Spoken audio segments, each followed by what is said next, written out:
Can you walk us through your study routine for the US CPA exam? How did you manage your time effectively? That's one of the most commonly asked questions that I get on Telegram and LinkedIn as I'm working full time. If you're working, I think making a routine is very important depending on what your usual work timings are. So mine were typically between 10 a.m. to 8 p.m. and I was very exhausted after the workday.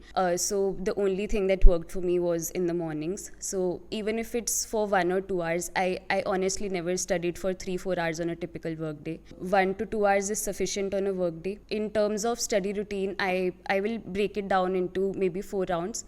So first round was mainly about syllabus completion, taking all the lectures, going through your material once, getting familiar with how the content is tested in terms of MCQs and simulations.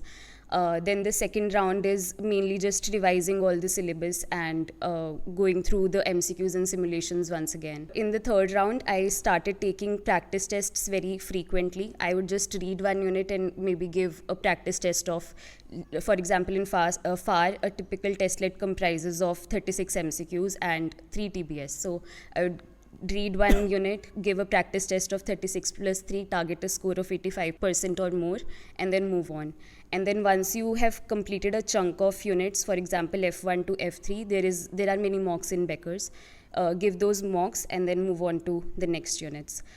So finally give all the full mock tests, and last and fourth round is just quick revision, honing all the topics that you think you need to strengthen, and going through all your practice tests and mocks mistakes. So that was the plan I followed for all of my exams.